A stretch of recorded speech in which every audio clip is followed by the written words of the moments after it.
Kids in cages. Who built the cages, Joe? I was laughing when Trump said that. How many people remember Trump saying that when they were doing the debate? Who built the cages, Joe? Because they've been putting it on Trump that he put kids in cages, when in reality, Trump building the border wall, cracking down on illegal immigration, mind you, not legal immigration, okay? Illegal immigration. He was cracking down on it. We actually had less border crossings and had less kids in cages. By the way, Obama built those cages. All right. But, I mean, we have, here we go. Check us out. CNN Politics. The Biden administration prepares to open Overflow Facility for migrant children. An overflow facility. What does that sound like? Why do we need an overflow facility? I'll tell you why. Because Joe Biden made it seem that we're just going to let everyone in. We're going to legalize all these undocumented citizens, they call them. Undocumented.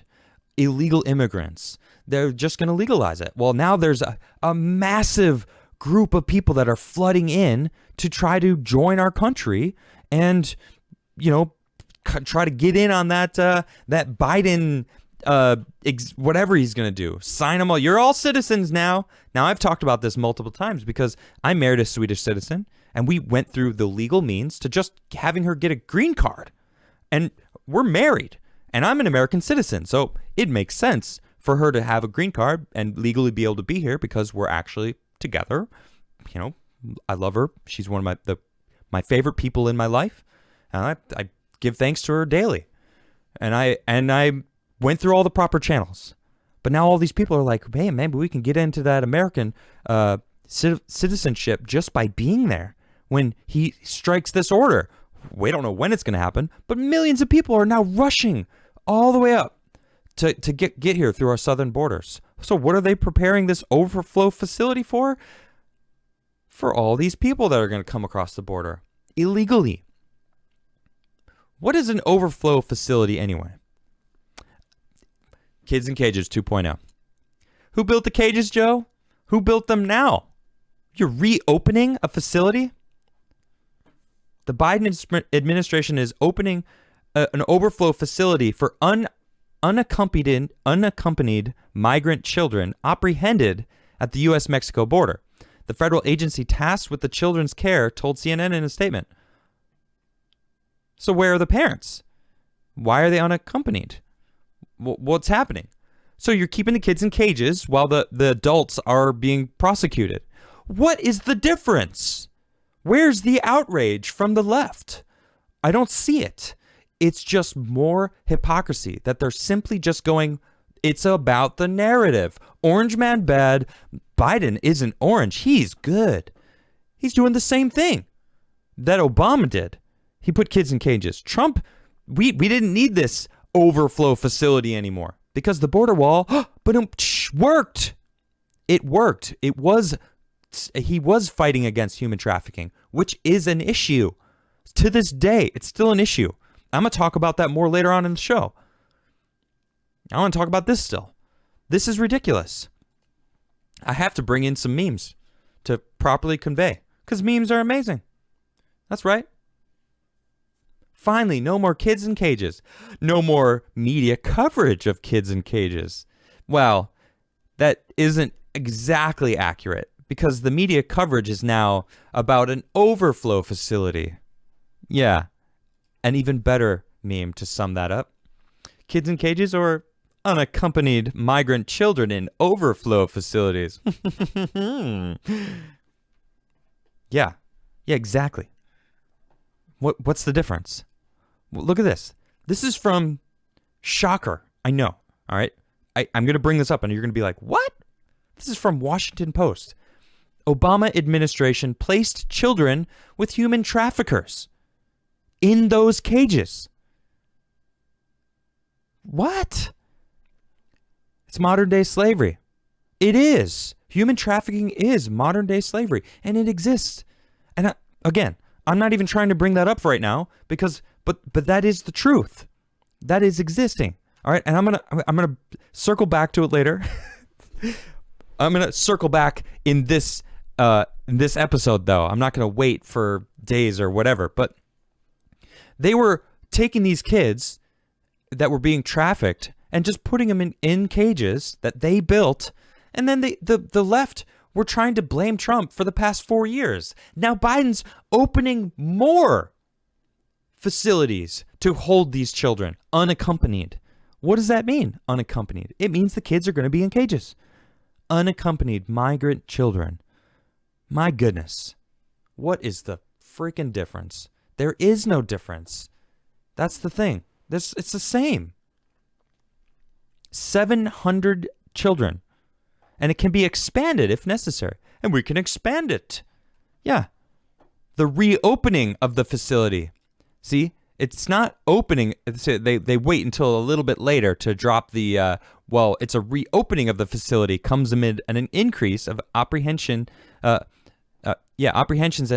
unaccompanied children on the southwest border, fueled in part by deteriorating conditions in Latin America and a perceived possible relaxation of enforcement and reduced capacity limits at other facilities due to COVID-19.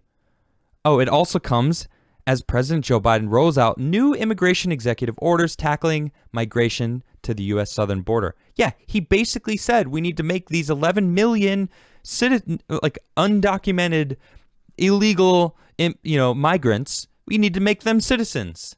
He basically said that. So, no, the increase is directly because of Joe Biden. It's his fault that they need to reopen this place, that they're going to put these kids in cages, that these kids are even here in the first place. Now, I don't want to give him all the credit. I gotta say, America is an amazing place to be. Okay? It's the land of opportunity, right? Isn't it? It still is, isn't it? Fact check? Anyone? There's no one in here. It's just me. But we gotta realize it's the truth. We are the land of opportunity, and they're trying to get rid of it. I mean, it's pretty insane. I can't believe Washington Post came out knocking the Obama administration. The Obama administration failed to protect thousands of Central American children who have flooded across the U.S. border since 2011, leaving them vulnerable to traffickers and to the abuses of the hands of government-approved caretakers, a Senate investigation has found. This was 2016. All right, this is an old article, 5 years old. 5 years ago. Can you believe that? 2016 was 5 years ago. Washington Post wrote that. What? You see, I've been reading the news for the past year now. It's February. I joined the Timcast show a year ago. And I started reading because I was sick of being told I'm wrong. And so I needed to prove it. And boy, did I did. And we all see what happened there. But I've been looking at news. I've been seeing the way Washington Post skews to the left, which they very much do. That's what I've noticed anyway, okay? But seeing this, I'm like, oh, my goodness. They actually had a legitimate message here, calling out the Obama administration for holding kids in cages. Wow. That's real reporting. Because it was their fault. They were doing that. They failed to protect those kids. It's the truth. My goodness. And it's these executive orders that people are not even talking about. What are they talking about in the news right now? The news is reporting on Canadian rappers calling out America, trying to make it seem like, he was, doing something wrong.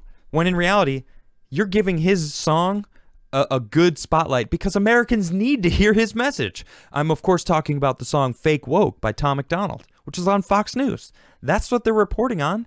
They're not reporting on the fact that Biden froze every single Trump action over the past 8 months, which includes prices of insulin, which he forced companies in America to sell it at cost to the American citizens. That's an amazing thing. That was a bipartisan issue. Now, we talked about it last night when Luke was on, and I wanted to kind of shine more light on that. And so I have some, this is the executive order, all right, that happened. A regulatory freeze pending review. All right. This is the president has asked me to communicate to each of you his plan for managing the federal regulatory process of the outset of his administration in order to ensure that the president's appointees or designees have the opportunity to review any new or pending rules at the direction of the president. I ask you to immediately take the following steps. Subject to any exceptions to the Director of the Office of Management and Budget, allow for emergency situations or other urgent circumstances relating to health, safety, environmental, financial, or national security matters, or otherwise propose an issue to rule in any manner, including by sending a rule to the Office of the Federal Register until a department or agency head appointed or designated by the President after noon on January 20th reviews and approves the rule. The department or agency head may delegate this power of review and approval to any other person so appointed or designated by the president, consistent with applicable law. Man, lawyer speak. My goodness, I know. You know what? This goes on and on and on. But really what it boils down to is it freezes the things that were going on. And this actually is from MSN News. All right, USA Today. I know. It's rare that I go to these places, but fact check.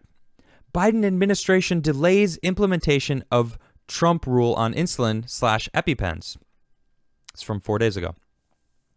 The claim, President Joe Biden is reversing an executive, reversing an executive order put into place by Donald Trump to reduce patient costs for insulin and epinephrine. For years, members of Congress have pressured drug companies and pharmacy benefit managers to bring under control the rising cost of insulin and epinephrine for millions of Americans with diabetes and allergies. In July 2020, President Donald Trump signed 4 executive orders aimed at reining in prescription drug prices. One required the federally qualified health centers, which purchase insulin and epinephrine through what's called a 340B drug program, pass along any savings they receive from discounted drug prices to medically underserved patients. And when that happened, it's like, I was like, dope. Yes, this is awesome. And I was like, I was waiting for anyone to be mad about it. Like, who's gonna be upset about this? Everybody, like, look, if you have to take insulin for the rest of your life, you shouldn't be price gouged it, If they're buying one vial of insulin for $4 and selling it to you for $80, what? That's ridiculous. We shouldn't have to pay that. Epinephrine is life-saving for people that need it. Same with insulin. So why would he halt that? That's the thing I don't understand. Now, this fact check goes on to basically saying, well, he's not reversing it. He's just freezing it for 90 days or 60 days or whatever it is. And it's like, people still now have to pay 800% more for their insulin. Who's arguing against, or who's fighting for this? Who's rallying for you to put a freeze on that executive order? You just do it blind blanket. Oh, well, no, it was just a blanket freeze on everything till we can get it all under control.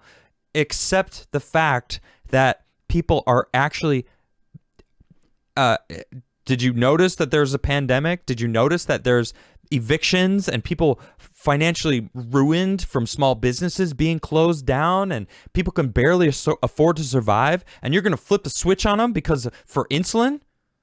Who are you rooting for here, Joe Biden? The only person that benefits is the pharmaceutical companies. So what? So why would you go there? In fact, there's articles that are coming out. This is from January 29th, 2021. Soaring insulin prices show how the U.S. is losing the battle against high drug prices. This came out 2 days after that previous article that fact check article, which was from 4 days ago. And it drops the bomb on it.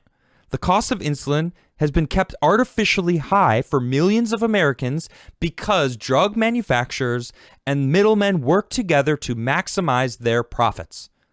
A new bipartisan investigation shows. My goodness, this is how obvious. How obvious does it have to be? How long are we going to sit here and just watch these people just take advantage of the American people? Or they're just taking advantage of us openly now. They're getting more and more open and blatant about it.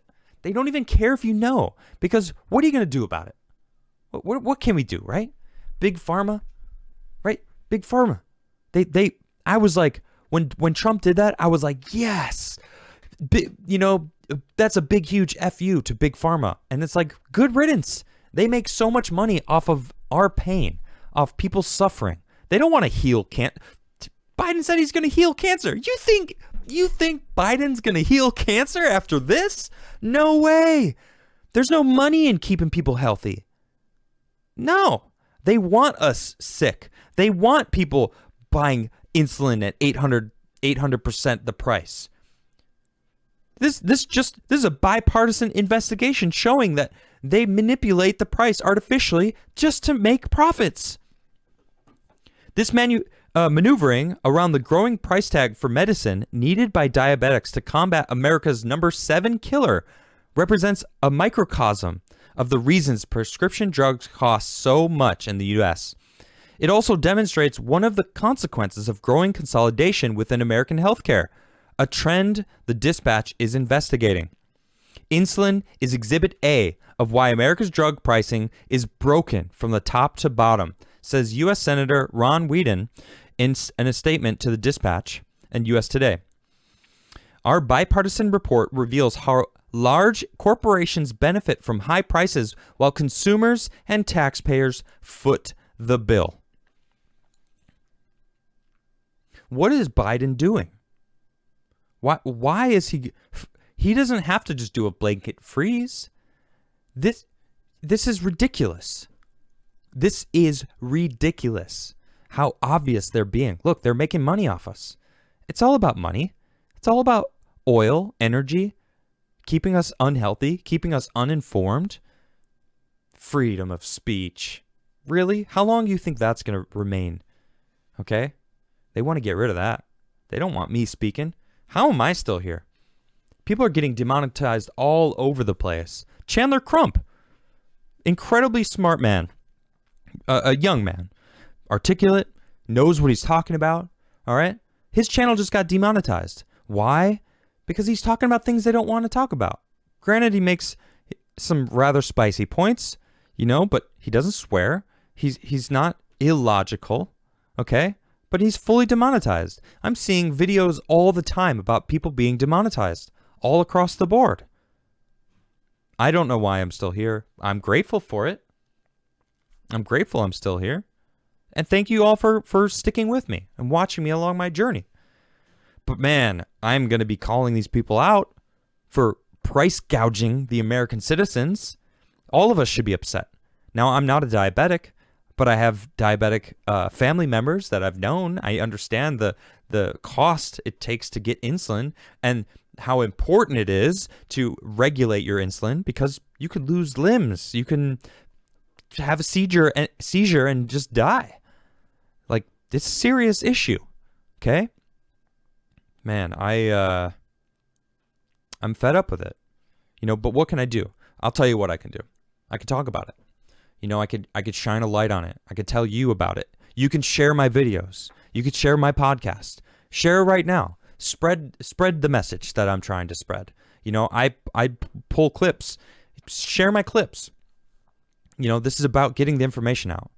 And this is what I can do. I'm going to continue doing it. I'm so fed up with this kind of stuff. You know what I'll tell you what I'm also fed up with. All right. Fair warning. There's some swear words. I'm not going to read them, but if you're watching my video, there are some swear words in these tweets that I'm about to show.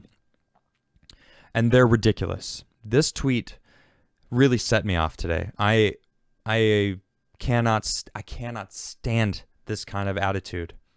All right? Maybe I shouldn't show it. I have to show it. No, I'm going to read it, but I'm just going to say the F, just F. This guy is a blue check-marked Twitter account. He has 231,000 followers. This person says, F off already, white people. You enslaved and murdered whole continents. You have yet to make any amends, and even the good ones among pretend that that's okay. We are still